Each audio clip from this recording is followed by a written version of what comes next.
అందరికీ నమస్కారం. నేను మీ చిలకమర్తి ప్రభాకర్ చక్రవర్తి శర్మ. ధనుర్మాసానికి సంబంధించినటువంటి ప్రత్యేక కార్యక్రమానికి స్వాగతం.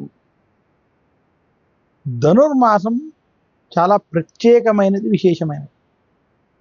జ్యోతిష్ శాస్త్ర ప్రకారం సూర్యమానం, చంద్రమానం ప్రకారం మనకి జ్యోతిష్య గణనం జరుగుతుంది. అందులో సూర్య సిద్ధాంతం ప్రకారం, ముఖ్యంగా సూర్యమానం ప్రకారం సూర్యుడు ఒక్కొక్క రాశిలో 30 రోజులు సంచరిస్తాడని, అలా సంవత్సరంలో 12 మాసములు 12 రాశుల్లో సంచరించడం చేత ఆ సూర్యుని యొక్క సంచారణ ఆధారముగా మాసములు ఏర్పడతాయి. అటువంటి మాసములు ఏవైతే ఏర్పడుతున్నాయో ఆ ఏర్పడేటువంటి సమయంలో చైత్ర మాసానికి దగ్గరలో సూర్యుడు మేషరాశిలోకి ప్రవేశించినప్పుడు అది మేషమాసముగా, తర్వాత వృషభ మాసం, మిథున మాసం, ఈ రకంగా సూర్యుడు ఉత్తరాయణంలో మకర రాశిలోకి ప్రవేశిస్తే అది మకర సంక్రాంతిగా, మకర మాసముగా మనం చెప్పుకుంటాం. అటువంటి సూర్యుని యొక్క ప్రవేశం ధను రాశిలో ప్రవేశించడం చేత ఈ మాసమునకు ధనుర్మాసం అని పేరు. అయితే ఈ మాసాలలో ధనుర్మాసానికి అంతటి ప్రాధాన్యత, ప్రాముఖ్యత, విశిష్టత రావడానికి కొన్ని కారణాలు. ధనుర్మాసం ఏదైతే ఉన్నదో ఆ ధనుర్మాసానికి జ్యోతిష్ శాస్త్ర ప్రకారం ధను రాశికి అధిపతి బృహస్పతి, గురుడు. బృహస్పతి జ్ఞానానికి, దైవానుగ్రహానికి, శక్తికి ప్రతీక. అటువంటి ధను రాశిలో నవగ్రహాలకి అధిపతి అయినటువంటి సూర్యుడు ప్రవేశించడం చాలా విశేషమని జ్యోతిష్ శాస్త్రం తెలియజేస్తుంది. అటువంటి రవి గ్రహము ధను రాశిలోకి ప్రవేశించినటువంటి మాసం దేవతల్ని ఆరాధించడానికి చాలా విశేషమైనదని జ్యోతిష్ శాస్త్రం చెప్తుంది. అటువంటి ధనుర్మాసంలో ఏ వ్యక్తి అయితే బ్రహ్మ ముహూర్తములోనే నిద్రలేచి దేవతలను ఆరాధించడం, ముఖ్యంగా శ్రీ మహావిష్ణువుని ఆరాధిస్తారో అటువంటి వారికి సకల కోరికలు నెరవేరుతాయని శాస్త్రం. అందుకనే ధనుర్మాసం చాలా విశేషమైనది, చాలా ప్రాధాన్యతతో కూడి ఉన్నటువంటిది. ఇదే కాకుండా ఈ ధనుర్మాసం ఏదైతే ఏర్పడుతున్నదో ఈ ధనుర్మాసం మార్గశిర మాసంలో వస్తుంది. మనకి శ్రీకృష్ణుడు భగవద్గీతలో స్వయంగా చెప్పడం మాసానాం మార్గశీర్షోహం అని శాస్త్రం. అటువంటి మార్గశిర మాసం శ్రీ మహావిష్ణువుకి, శ్రీకృష్ణుడికి ప్రీతికరమైన మాసం కూడా ఈ ధనుర్మాసంలో ఏర్పడడం మనం విశేషంగా భావించాలి. ఇలా ధనుర్మాసానికి జ్యోతిష్ శాస్త్ర ప్రకారంగా, పురాణాల ప్రకారంగా చాలా ప్రత్యేకతలు ఉన్నాయి. ఇక ధనుర్మాసానికి సంబంధించినటువంటి అనేక విషయాలలో మనకి సంవత్సరాన్ని 2 ఆయనాలుగా చెప్పడం జరిగింది. ఉత్తరాయణం, దక్షిణాయనం. సూర్యుడు మకర రాశిలో ప్రవేశించినటువంటి మకర సంక్రమణం జరిగినప్పటి నుంచి కాలం ఏదైతే ఉన్నదో అది ఉత్తరాయణంగా, సూర్యుడు కర్కాటక రాశిలో ఉండి కర్కాటకం నుంచి ధను రాశిలో ఉన్నటువంటిది దక్షిణాయనంగా చెప్పడం జరిగింది. అయితే మకర సంక్రాంతికి పూర్వం ఉన్నటువంటి ధను రాశిలో సూర్యుడు ఉన్నటువంటి కాలం చాలా ప్రత్యేకమైనది. ఎందుకు అంటే ఈ సమయంలో ఈ కాలము దేవతలకి బ్రహ్మ ముహూర్తంగా చెప్తారు. అంటే ఉత్తరాయణాన్ని దేవతలకి పగటి సమయం అని, దక్షిణాయనం దేవతలకి రాత్రి సమయం అని చెప్తారు. అటువంటి రాత్రి సమయం ఉన్నటువంటి దేవతలకి ధనుర్మాసం ఏదైతే ఉన్నదో ఉత్తరాయణం ప్రారంభానికి దక్షిణాయనానికి సంధి కాలం అవడం చేత ఇది దేవతలకి బ్రహ్మ ముహూర్త సమయం అని శాస్త్రాలు తెలియజేశాయి. అటువంటి బ్రహ్మ ముహూర్త సమయం ఏర్పడినటువంటి ఈ ధనుర్మాసం చాలా ప్రత్యేకమైనది, విశేషమైనది. అందులో ధనుర్మాసంలోనే ముక్కోటి ఏకాదశి ప్రారంభమై వైకుంఠ ద్వారాలు తెరుచుకుంటాయని కూడా పెద్దలు తెలియజేస్తూ ఉంటారు. అదే ధనుర్మాసంలో ఈ ముక్కోటి ఏకాదశికి తెరుచుకునేటువంటి ద్వారాలు ముందుగానే కొంచెం తెరిచి ఉండడం చేత ప్రాతకాలం సూర్యోదయానికి పూర్వం బ్రహ్మ ముహూర్తంలో శ్రీ మహావిష్ణువు, లక్ష్మీదేవి సంచరిస్తూ ఉంటారని కూడా కొన్ని కథల ప్రకారంగా పెద్దల ద్వారా తెలియబడింది. అందుకనే ధనుర్మాసం చాలా విశేషమైనది, ప్రత్యేకమైనది. ఈ మాసంలో దేవతలని శ్రీ మహావిష్ణువుని పూజించినటువంటి వారికి సకల అభీష్టాలు నెరవేరుతాయని శాస్త్రం. అటువంటి ధనుర్మాసంలో ఎటువంటి విషయాలు మనం ఆచరించాలి? ధనుర్మాసంలో ముఖ్యంగా ఆచరించవలసినటువంటి విషయాలు ధనుర్మాసంలో శ్రీ మహావిష్ణువుని పూజించమని శాస్త్రం. అందులోనూ సూర్యోదయానికి పూర్వం బ్రహ్మ ముహూర్తం, అంటే తెల్లవారుజామున 4 నుంచి 6 గంటల మధ్య ఉన్న ఏదైతే ఈ సమయంలో గనక ఏ వ్యక్తి అయినా తెలిసి కానీ తెలియక కానీ ఇంటి యందు కానీ విష్ణుమూర్తి యొక్క ఆలయం యందు కానీ గోశాల యందు కానీ నదీ పరివాహక ప్రాంతాల్లో విష్ణుమూర్తికి సంబంధించినటువంటి పుణ్యక్షేత్రాలలో స్వామిని దర్శించుకుని అక్కడ స్వామిని గనక ఆరాధించి పూజించినట్లయితే వారికి శ్రీ మహావిష్ణువు యొక్క అనుగ్రహం చేత సకల అభీష్టాలు సిద్ధిస్తాయని శాస్త్రం. ఇదే కాకుండా ధనుర్మాసంలో ఆచరించవలసిన విషయాలు ఈ సమయంలో శ్రీ మహావిష్ణువు యొక్క ఆలయాల్ని దర్శించి అర్చన వంటివి చేసుకోవాలి. ధనుర్మాసంలో తెలిసి కానీ తెలియక కానీ విష్ణు సహస్రనామాన్ని పారాయణం చేసిన వాళ్ళు, కనీసం కొన్ని నామాలను స్మరించుకుని చదివినటువంటి వారికి, అందులో నది బ్రహ్మ ముహూర్తంలో చేసినటువంటి వారికి చాలా విశేషమైనటువంటి ఫలితం ఉంటుంది.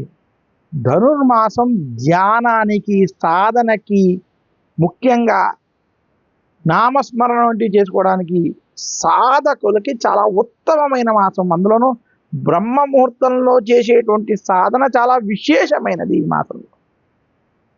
ఇదే కాకుండా ధనుర్మాసానికి ఉన్నటువంటి మరొక ప్రత్యేకత గోదా కళ్యాణం. గోదాదేవి అందించినటువంటి పార్శ్వులు ఏవైతే ఉన్నాయో అవి చదువుకోవడం, తిరుప్పావై పారాయణం చేయడం. మనకి గోదాదేవి తిరుప్పావైని గానము చేసి మనకి అనేక వేదాలు, వేద మంత్రాలు, కొన్ని స్తోత్రాలు ఇవన్నీ కూడా మంత్రపరంగా ఉంటాయి, కానీ పారాయణం చేసేటువంటివి చాలా అరుదుగా కొన్ని మాత్రమే ఉంటాయి. అలా పారాయణం గానము చేసేటువంటి ఏదైతే ఉన్నదో ఆ గానంలో చేసేటువంటివి ఏవైనా ఉంటే అందులో తిరుప్పావై ఒకటి. గోదాదేవి శ్రీకృష్ణుడే తన భర్తని రంగనాథ స్వామి ఆలయం దగ్గర ఉండేటువంటి తమిళనాడు ప్రాంతంలో ఉండేటువంటి గోదాదేవి తిరుప్పావైని ఈ ధనుర్మాసంలో 30 రోజులు పారాయణం చేసి గానము చేసి కృష్ణున్నే తన భర్తగా పొందినట్టుగా, ఆమె వైకుంఠ లోకానికి వెళ్ళినట్టుగా మనకి గోదా కళ్యాణం ద్వారా, తిరుప్పావై ద్వారా మనకి తెలియజేశారు. అందుకనే ధనుర్మాసం మన దక్షిణ భారతదేశంలో ముఖ్యంగా ఎంత ప్రత్యేకతని సంపాదించుకుంది. వైష్ణవ సాంప్రదాయంలో ఉన్న అనేక మంది ధనుర్మాసం కోసం వేచి ఉంటారు. మనకి కార్తీక మాసం శివారాధనలకి ఎంత ప్రాధాన్యత ఉన్నదో ధనుర్మాసంలో శ్రీ మహావిష్ణువు యొక్క ఆరాధనలకి అంతటి విశేషం ఉన్నది అనేటువంటి విషయాన్ని మనం గమనించాలి. ఇటువంటి సూర్యుడు ధనురాశిలో ఉన్నటువంటి ధనుర్మాసం ఏదైతే ఉన్నదో ఆ ధనుర్మాసంలో శ్రీ మహావిష్ణువుని స్మరించుకోవడం, పూజించుకోవడం, అర్చించుకోవడం, ఆయన్ని ధ్యానించడం చాలా విశేషమైనటువంటి పుణ్యఫలాన్ని అందిస్తుంది. అందుకనే ధనుర్మాసం చాలా గొప్పదైన మాసం, విశేషమైనటువంటి మాసం. ఈ మాసంలో ప్రతి ఒక్కరూ బ్రహ్మ ముహూర్తంలోనే నిద్ర లేచి స్నానం ఆచరించి శ్రీ మహావిష్ణువుని భక్తి శ్రద్ధలతో, తులసి మాలతో, మల్లెపూలతో పూజించినటువంటి వారికి, అలాగే విష్ణు సహస్రనామాల వంటివి పారాయణం చేసుకున్నటువంటి వారికి, శ్రీ మహావిష్ణువుని స్మరించుకుంటూ ధ్యానం వంటి ఉపదేశం వంటి తీసుకుని ధ్యానం పొందినటువంటి వారికి శ్రీ మహావిష్ణువు యొక్క అనుగ్రహము చేత విష్ణు లోక ప్రాప్తి కలుగుతుంది. అంతటి విశేషంతో కూడుకున్నటువంటి మాసం ఈ ధనుర్మాసం అని మరొక్కసారి తెలియజేస్తున్నాను. అందువల్ల ధనుర్మాసం చాలా ప్రత్యేకమైనది, విశేషమైనది. ధనుర్మాసములో ఆచరించవలసిన అతి ముఖ్యమైన విషయాలు. ధనుర్మాసంలో మనం ఆచరించవలసినటువంటి ముఖ్యమైన విషయాల్లో బ్రహ్మ ముహూర్తంలో నిద్ర లేవడం, బ్రహ్మ ముహూర్తంలో నిద్ర లేచి స్నానం ఆచరించడం, అలాగే ధనుర్మాసంలో బ్రహ్మ ముహూర్తంలో నిద్ర లేచిన తర్వాత స్నానం ఆచరించిన తర్వాత శ్రీ మహావిష్ణువుని పూజించడం, అలాగే తిరుప్పావైని పారాయణం చేయడం. తిరుప్పావైని బ్రహ్మ ముహూర్తంలో గనక ఎవరైనా రోజుకొక పార్శ్వం చొప్పున 30 రోజులు గనక పారాయణం చేసినట్లయితే వారికి శ్రీ మహావిష్ణువు యొక్క అనుగ్రహం లభిస్తుంది అని శాస్త్రం తెలియజేశారు. ధనుర్మాసంలో మనం చెప్పుకోవాల్సినటువంటి అతి ముఖ్యమైన విషయాల్లో గోదాదేవి. గోదాదేవి మనకి 12 మంది ఆళ్వార్లో ఏకైక స్త్రీ. గోదాదేవి అనగా ఆండాళ్ళని పేరు. మనకి విష్ణు చిత్తుని యొక్క కుమార్తెగా గోదాదేవిని చెప్తారు. విష్ణు చిత్తుడు అంటే మనకి పెరియాళ్వార్ని విష్ణు చిత్తునిగా చెప్పడం జరుగుతుంది. ఆ పెరియాళ్వారికి రంగనాథ స్వామి కోవెల వెనకాల ఆయన ఉండేటప్పుడు వారి ఇంటి వెనక భాగంలో తులసి కోట వద్ద తులసి వనములో ఆమె లభించినట్టుగా ఆ ఆళ్వారికి పిల్లలు లేకపోవడం, ఆ యొక్క స్త్రీ లభించినటువంటి ఆవిడే గోదాదేవిగా మనకి చెప్పడం జరుగుతుంది. అటువంటి ఆండాళ్ళమ్మ వారిని, ఈ గోదాదేవిని ధనుర్మాసంలో స్మరించుకోవాలి. ఆవిడ చెప్పినటువంటి తిరుప్పావై ఏదైతే ఆవిడ పారాయణం చేసిందో, గానం చేసిందో ఆ తిరుప్పావైని చదవాలి. ముఖ్యంగా గోదాదేవి యొక్క కళ్యాణం వంటివి ఆచరించడం, గోదాదేవి కళ్యాణం వంటివి ఏదైతే జరుగుతున్నటువంటి ప్రాంతాలకు వెళ్ళి దర్శించడం చేత విశేషమైనటువంటి పుణ్యం లభిస్తుంది. శ్రీ మహావిష్ణువు యొక్క అనుగ్రహం పొందడానికి ముఖ్యంగా గోదాదేవి కళ్యాణం నిర్వర్తించడం లేదా గోదాదేవి కళ్యాణాన్ని దర్శించడం, అలాగే ఈ ఆళ్వార్లు ఏవైతే ఉన్నారో వారిని స్మరించుకోవడం, ఆండాళ్ళమ్మవారిని గోదాదేవిని స్మరించుకోవడం చేత విశేషమైనటువంటి పుణ్యం కలుగుతుంది. ఆ విష్ణు చిత్తు అనేటువంటి వారి యొక్క కుమార్తెగా ఆమెనే గోదాదేవిగా, ఆండాళ్ళమ్మవారుగా మనకి వైష్ణవ సాంప్రదాయ ప్రకారం ఈ విషయాలని పెద్దలు తెలియజేశారని తెలియజేస్తున్నాను. అసలు ధనుర్మాసంలో మనం తిరుప్పావై చదవాలి. తిరుప్పావై అంటే ఏమిటంటే మనకి గోదాదేవి రచించినటువంటి తిరుప్పావైలో 30 పాశురాలు ఉంటాయి. ఈ పాశురాలు గానము చేయమని పెద్దలు తెలియజేశారు. గోదాదేవి రచించినటువంటి తిరుప్పావైలోని ఈ 30 పాశురాలను ఒక్కొక్క రోజు ఒక్కొక్క పాశురాలను మనం పఠించాలని శాస్త్రాలు తెలియజేస్తున్నాయి. అందులో తిరుప్పావైలో ముఖ్యంగా మొదటి 10 పాశురాల్లో శ్రీకృష్ణుని యొక్క లీలలు, తర్వాత 10 పాశురాల్లో గోపికల యొక్క భావాలు, తర్వాత 10 పాశురాల్లో జీవాత్మ పరమాత్మ ఏకత్వం సూక్ష్మముగా ఇందులో వివరించాయి. ఈ రెండుటి యొక్క జీవాత్మ పరమాత్మ యొక్క ఏకత్వం నుంచి ఇవన్నీ ఏర్పడినటువంటి అనేక విషయాలు మనకి ఈ తిరుప్పావైలో చెప్పడం చేత ఈ తిరుప్పావై గోదాదేవి కళ్యాణం చాలా విశేషమైనది. భక్తి మార్గము ద్వారా జ్ఞాన మార్గము, జ్ఞాన మార్గము ద్వారా మోక్ష మార్గము పొందడానికి ఈ తిరుప్పావై వంటివి మనకి చాలా ఉపయోగపడతాయి. అటువంటి ఈ తిరుప్పావైని ధనుర్మాసంలో ఎవరైతే పారాయణం చేస్తారో, వింటారో, చదువుతారో, కనీసం దాని అర్థాన్ని చదివి తెలుసుకుంటారో, ఏకత్వం అనేటువంటి విషయాన్ని తెలుసుకుంటారో, దానివల్ల శ్రీ మహావిష్ణువు యొక్క అనుగ్రహం పొందవచ్చు.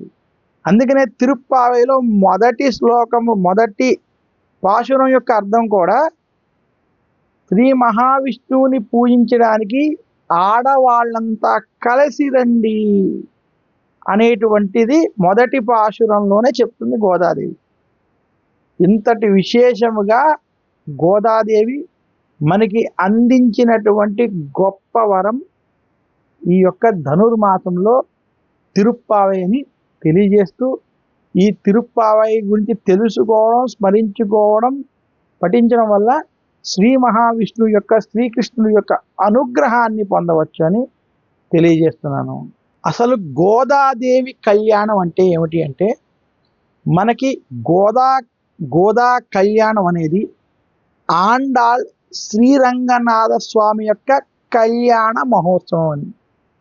ఈ కళ్యాణం ముఖ్యంగా ధనుర్మాస చివరి సమయంలో చేస్తారు. ముఖ్యంగా ముక్కోటి ఏకాదశి, భోగి, కనుమ వంటి సమయాలలో ఈ ధనుర్మాసానికి సంబంధించినటువంటి గోదా కళ్యాణం చేస్తారు. అది ఈ కళ్యాణం యొక్క విశేషం. ఈ కళ్యాణాన్ని చూసినటువంటి వారికి, స్త్రీలకి సౌభాగ్యం కలుగుతుంది. వివాహము కాని స్త్రీలు గోదా కళ్యాణం ఆచరించినా, చూసినా, అందులో పాలు పంచుకున్న వారికి తక్షణం వివాహం అవుతుందని.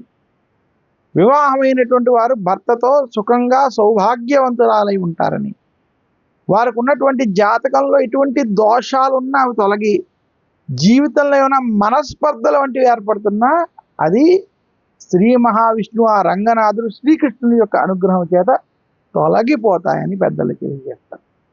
ఇంతటి విశేషం ఉన్నది కాబట్టి పెళ్లి కాని ఆడవారు, పెళ్ళైన ఆడవారు, సంతానం కోరేటువంటి వారు కూడా గోదా కళ్యాణాన్ని ధనుర్మాసంలో చేయడం, లేదా చూడడం, వీక్షించడం, శ్రీమన్నారాయణని పూజించడం, ఈ యొక్క తిరుప్పావై పారాయణం వంటివి చేయడం మనం గమనించాల్సినటువంటి అంశం.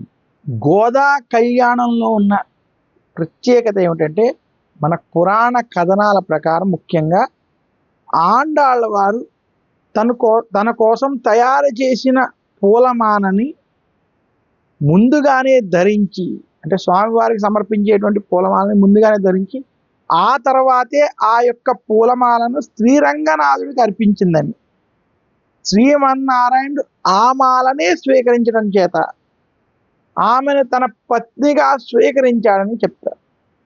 ఇది భక్తికి, పరాకాష్ఠకి ప్రతీకగా కూడా తెలియజేస్తారు. ఇవన్నీ గోదా కళ్యాణంలో ఉన్నటువంటి మహత్యం. ముఖ్యంగా ధనుర్మాసంలో గోదాదేవి యొక్క విశేషాలు ఈ కథల ద్వారా మనకి అందించబడ్డాయి.